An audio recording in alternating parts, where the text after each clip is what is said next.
नमस्कार साथियों।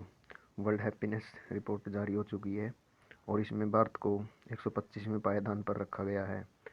और ख़ास बात तो ये है कि पाकिस्तान, बांग्लादेश भारत से ऊपर रखे गए हैं, यानी कि पाकिस्तान और बांग्लादेश भारत से ज़्यादा खुश है। और इस रिपोर्ट में फिनलैंड को सबसे खुश देश बताया गया है। तो क्या होती है हैप्पीनेस रिपोर्ट, कौन इसे जारी करता है, किस आधार पर जारी की जाती है, इसके बारे में थोड़ी सी चर्चा करते हैं। देखिए, वर्ल्ड हैप्पीनेस रिपोर्ट का मतलब होता है कि कौन सा देश वर्तमान में कितना ज़्यादा खुश है, यानी कि उस देश के नागरिक, उस देश की व्यवस्था, उस देश का सामाजिक वातावरण, यानी कि उस देश की जितनी भी सामाजिक व्यवहार की चीज़ें होती हैं जिससे मनुष्य पर कोई ना कोई असर ज़रूर पड़ता है। तो इस आधार पर एक पूरे वर्ल्ड के अंदर वर्ल्ड हैप्पीनेस रिपोर्ट तैयार होती है। और इसे तैयार करने का कार्य यूएन यानी कि यूनाइटेड नेशन की एक संस्था है, सस्टेनेबल डेवलपमेंट सॉल्यूशन नेटवर्क। इसके द्वारा यह रिपोर्ट जारी की जाती है। और इस रिपोर्ट को 3 से 4 पैमाने पर मापा जाता है। और इसकी शुरुआत कब हुई थी? देखिए, 2012 के अंदर यूएनओ के द्वारा इसकी घोषणा की जाती है। और उसके बाद 20 मार्च 2013 से हर साल हैप्पीनेस रिपोर्ट जारी की जाती है। वर्ल्ड यूएन को यह हैप्पीनेस रिपोर्ट जारी करने का विचार कहाँ से आया? क्योंकि एक छोटा सा देश है भूटान। भूटान के लोग जीडीपी यानी पर कैपिटा इनकम अधिक नहीं होने के बावजूद भी इतने ज़्यादा खुश थे कि वहाँ पर हर मानव, हर प्राणी, यानी कि वातावरण देखा जाए या भ्रष्टाचार देखा जाए, आज़ादी, जीवन प्रत्याशा, हर तरीके से भूटान देश बहुत ही खुशहाल देश था। तो भूटान की इस स्थिति को देखते हुए यूएन ने एक गहन चिंतन के बाद यह रिपोर्ट यानी कि वर्ल्ड हैप्पीनेस डे 20 मार्च को मनाना शुरू किया, और जो 2013 से अब तक मनाया जा रहा है।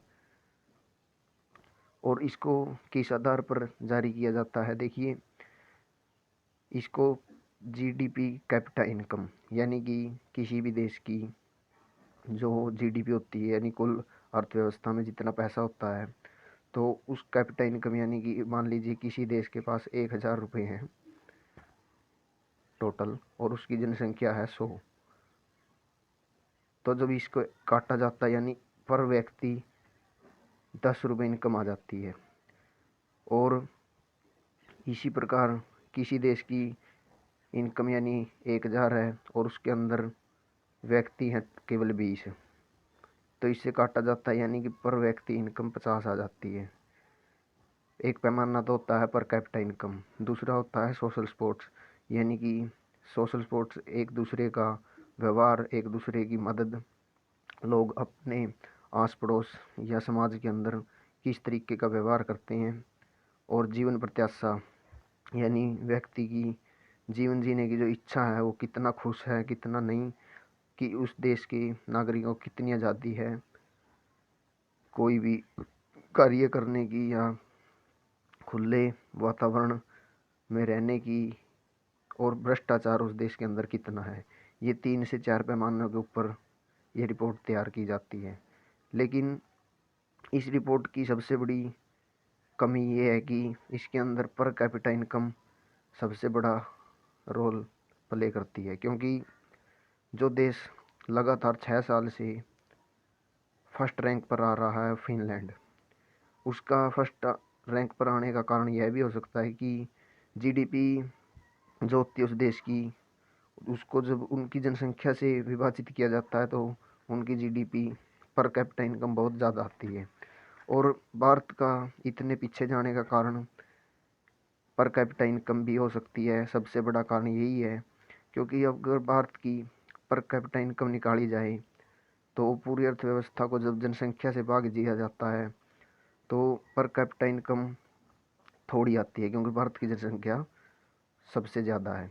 तो इसलिए भारत को हर बार पीछे की श्रेणी का सामना करना पड़ता है। जब अब की बार 2023 का बजट पेश किया गया तो बजट में पर कैपिटा इनकम 1.97 यानी कि लगभग 2 लाख के करीब बताई गई।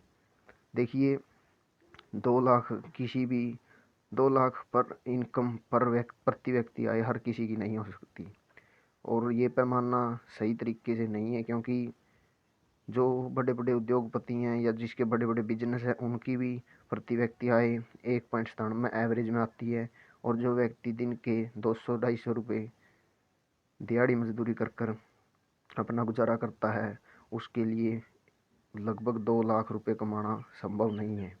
तो ये पैमाना होता है इसके जिसके आधार पर जीडीपी या पर कैपिटा इनकम के हिसाब से वर्ल्ड हैप्पीनेस रिपोर्ट तैयार होती है। अब की बार भी फिनलैंड लगातार छठी बार प्रथम स्थान पर रहा।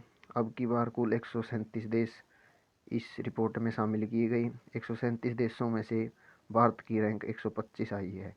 ये वैसे तो भारत कई बार इस रिपोर्ट को खारिज कर चुका है कि हम इस रिपोर्ट को नहीं मानते, क्योंकि क्या भारत, एक बात सोच कर देखिए, क्या भारत यूक्रेन जिसमें 1 साल से युद्ध चल रहा है, रूस, इनसे भी नाखुश है, और उनको भी भारत से अधिक खुश बताया गया है।